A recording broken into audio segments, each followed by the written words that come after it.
Well, hey there, happy day. Give someone the benefit of the doubt to supersize and grow your business. What the heck does this mean?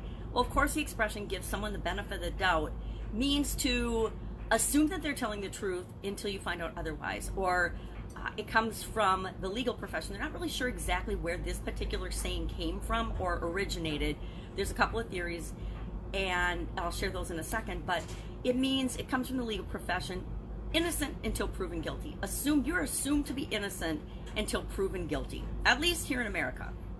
Well, and there's debate over that, but for the most part, if we get into trouble or if we have a challenge or something, it's supposed to be that we're assumed innocent until proven guilty.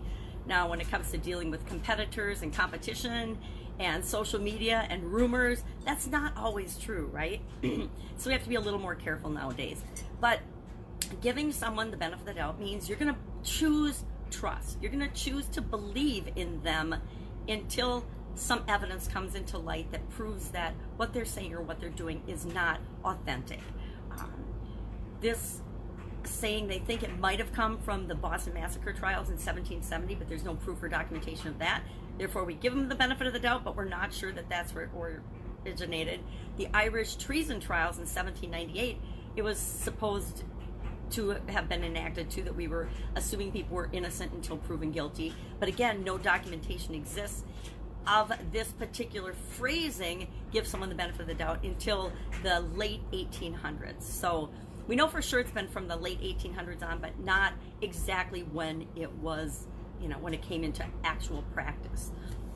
I think there's probably more history involved there, but I haven't researched it. I'll be perfectly honest. I've got other things that I do. I just find these idioms really, really interesting, especially something that's been around for a couple hundred years. You know that it's impacting you and me and everybody else that we deal with as we're growing and building our businesses.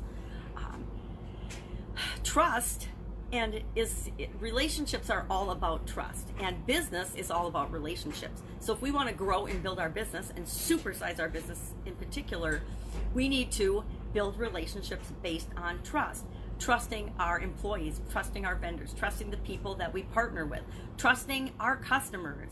I was in quality for the majority of my corporate career, and as such, we had customers bring forth claims of things that seemed totally impossible. I remember a lady, I was working for a big industrial bakery, and a woman called hysterical because she had cut into her daughter's graduation cake. It was the day of the graduation party, and fruit flies flew out of the cake. Now, that sounds ridiculous, right? On the surface, it sounds ridiculous, and everyone in my department was saying, oh, she's lying, she just wants a free cake, yada, yada, yada.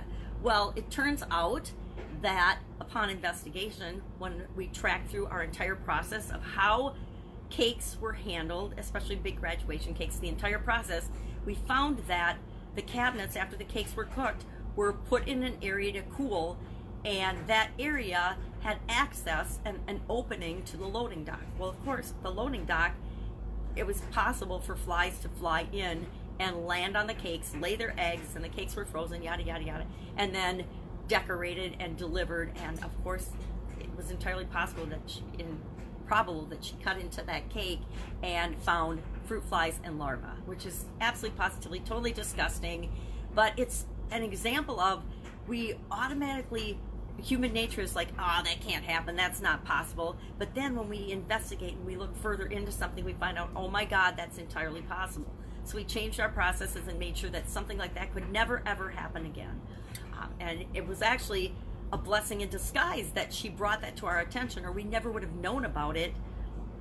And so it was really good that we found out about that, and we were able to change our processes in that particular instance. So I have hundreds and hundreds of stories about quality issues and things like that where, people thought they had mouse bones in their roasted garlic bread. Well, of course, garlic cloves would get into the product sometimes. It would get through the process, and people would think that the little garlic cloves looked like parts of skeletons of mice or something, which is, we'd bring it in, we'd have it tested, we'd verify, but we believed them until we had them send the sample in, we tested it, we verified that it was indeed a garlic clove. So hundreds and hundreds of fun stories like that.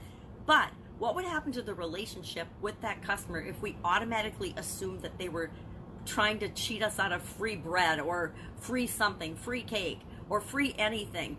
We assume that they're telling the truth based on their understanding. Remember, their knowledge or understanding doesn't have to be 100% accurate as long as they believe that they're telling the truth.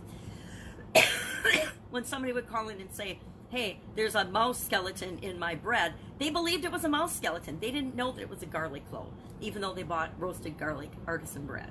Anyway, so give people the benefit of the doubt. Trust them. Trust the people that you work with unless you have reason to believe and proof, not just reason to believe, but proof beyond a reasonable doubt that they're not representing themselves accurately.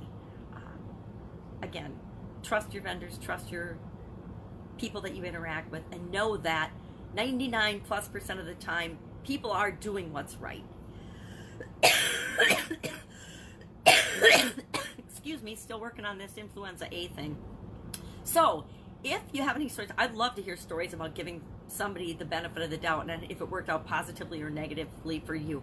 I know that believing in people and trusting people has definitely helped me to grow and build much bigger businesses and organizations than I ever would have if I was super skeptical and I didn't trust people. Mostly, you get what you expect from people, and so if you expect the best from them, that's what you'll get from them. At least that's been my experience.